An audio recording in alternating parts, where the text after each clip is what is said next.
एक जिज्ञासु भेड़िए को पूरी मानव खाल मिली। वह गर्दन से घुसा, खाल के अंग फैले और रोमिल भेड़िए का मुंह मानव मुंह से निकला।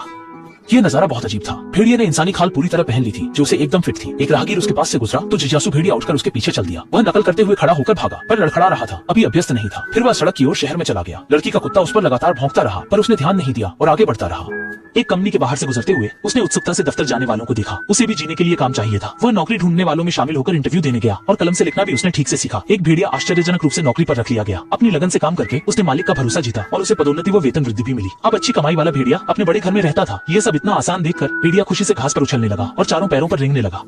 मजदूर भी देखकर हैरान थे। भेड़िए की पहचान न खुले, इसलिए वह खड़ा हो गया और मजदूरों को काम जारी रखने का इशारा किया। मजदूर अभी भी भ्रमित थे। भेड़िया दूर के जंगल को देखकर पहले की आजादी को याद करने लगा। जब भी काम से थकता, दीवार पर टंगे शिकार को देख उसकी खोई हुई जंगली प्रवृत्ति जाग उठती थी। समय बीता। भेड़िए ने एक खूबसूरत पत्नी से शादी की, एक बेटी भी हुई और तीनों खुशी से रहने लगे। लेकिन भेड़िया आखिर भेड़िया ही था। इंसान की खाल ओढ़े होने के बावजूद उसकी आदिम पाशविकता कभी दूर नहीं हुई। जब भी वह दीवार पर टंगी हिरण की तस्वीर देखता, उसे जंगल में शिकार के दिन याद आते। पेट को जैसे बुलावा सुनाई दिया और वह गड़गड़ाने लगा। उस दिन उसने टीवी पर एनिमल वर्ल्ड देखा। उसके साथी शिकार कर रहे थे। उसकी आंखें जम गईं और वह बुदबुदाया, मैं अपनी अंदरूनी इच्छाओं को अब और रोक नहीं पा रहा हूँ। पत्नी मुस्कुराई और बोली, अरे बदमाश, जल्दी क्या है, बच्चा सो जाए, फिर देखेंगे।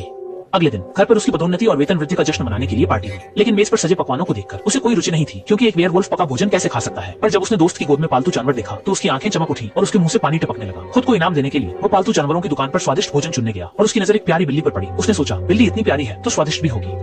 वह बिल्ली को गैरेज ले गया। देखते ही पहचान गया कि यह उसका बहुप्रतीक्षित शिकार था। जैसे ही वह खाने को तैयार हुआ, गैरेज का दरवाजा धीरे से खुला। बेटी ने उसके हाथ में बिल्ली देखी और सोचा कि यह उसके लिए उपहार है। मुंह तक आया, निवाला छिन गया, जिससे वह बहुत उदास हो गया। अगले दिन कंपनी की नियमित बोर्ड बैठक में उसकी आंतरिक पशुता को और दबाया नहीं जा सका और उसे मतिभ्रम होने लगे।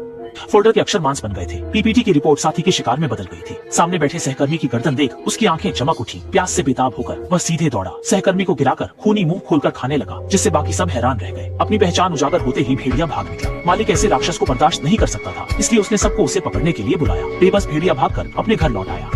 पत्नी ने पति को नुकीले दांत दिखाते देखा तो डरकर एक चीज उठा ली। भेड़िया यह देखकर बोला कि वह ऐसा ही है और बेकाबू होकर चिल्लाने लगा। डरी हुई पत्नी ने उसे घर से बाहर निकाल दिया। भेड़िया अपनी पुरानी जगह भागना चाहता था, पर वह अब इंसानों की बस्ती बन चुकी थी। वह चौराहे पर अकेला खड़ा था, समझ नहीं पा रहा था कि क्या करे।